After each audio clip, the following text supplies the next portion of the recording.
Welcome to Mother Cluckers. My name is Debbie, and today I'm going to talk about how hens can form bonds with roosters. Hens, like many animals, can form bonds with certain individuals, and this includes roosters. It's not always about just the rooster's appearance or size, but rather the behavior and compatibility that attract hens. Hens can be quite picky when it comes to choosing a mate, and they often prefer specific roosters based on how they act within the flock.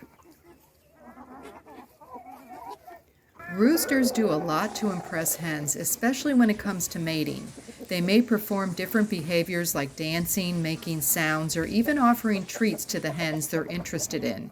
Some roosters are more active in showing their dominance and leadership skills in the flock, which may make them more attractive to hens who prefer a confident and protective mate. Body language also plays a huge role in these relationships. Hens can be drawn to roosters who show calm confidence rather than those who are overly aggressive. Hens seem to appreciate roosters who maintain a calm demeanor while protecting the flock. Roosters that are too aggressive or try to dominate too harshly often find themselves rejected in favor of a more balanced and gentle personality.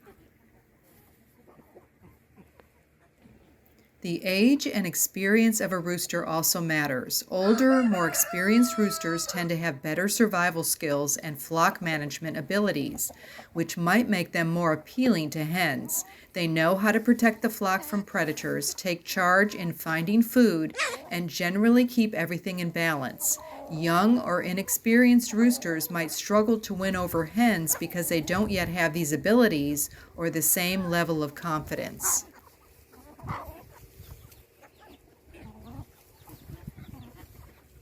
Hens also seem to prefer variety in their mates. In a flock with multiple roosters, you might see hens pair up with different roosters at different times, based on the circumstances. One rooster might be the hen's favorite for a period of time, and then she may switch preferences, especially if she notices that another rooster has better qualities or behavior at that moment. This could be based on who is most successful at protecting the flock or finding food. In multi-rooster flocks, like the one we have, there is often a pecking order among the roosters too, just like with hens. The dominant rooster typically gets the most attention from the hens, but hens may also choose to mate with a lower-ranking rooster if he's particularly skilled at something, like providing food or being more calm and friendly. In this way, roosters must constantly prove their worth to the hens.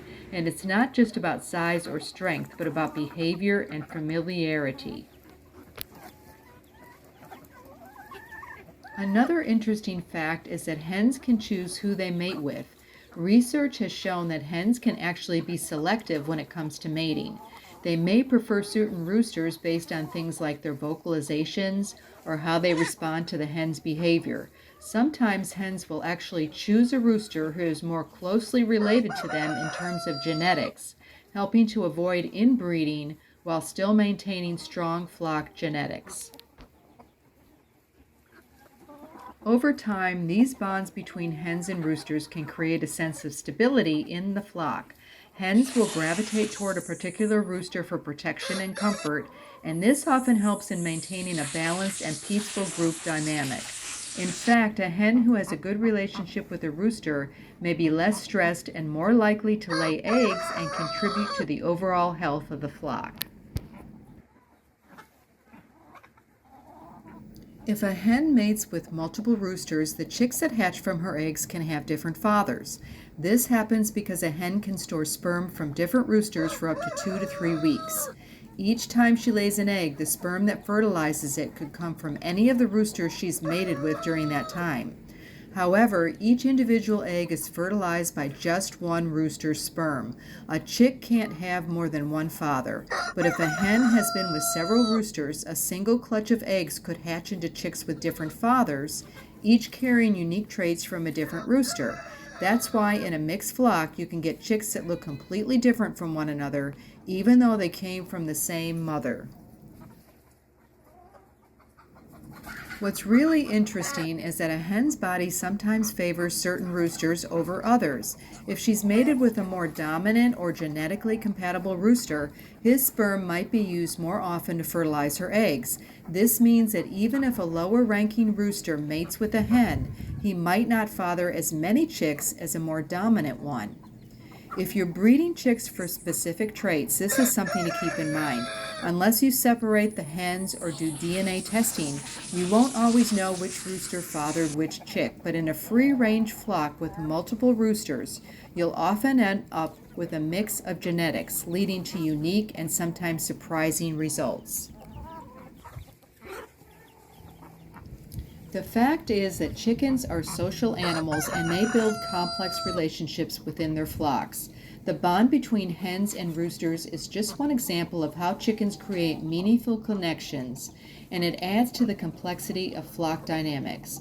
Roosters that treat the hens well and offer consistent care and attention are the ones most likely to earn their loyalty. Hens can have favorite roosters, and these bonds are based on a range of factors such as behavior, dominance, and compatibility.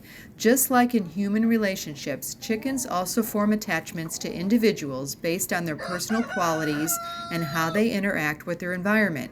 Roosters must continually prove their worth through protective actions, confidence, and calm leadership, while hens seem to prefer mates who show they can offer both protection and companionship.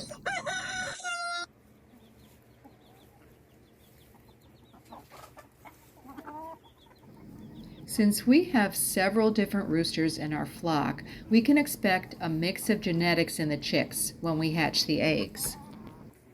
So we can expect a variety of colors, sizes, personalities, and even egg-laying traits in the next generation. It's always fun to see what surprises pop out of the eggs.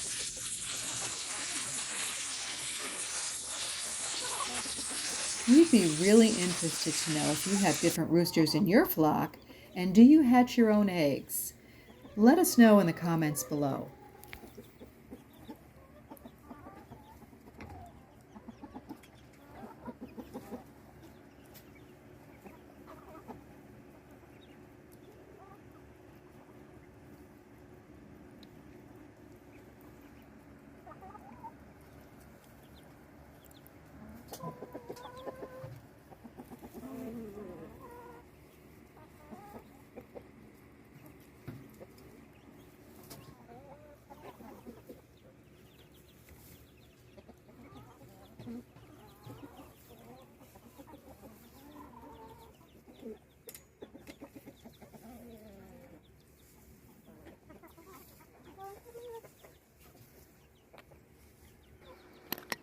Thank you for watching, and we'll see you next time.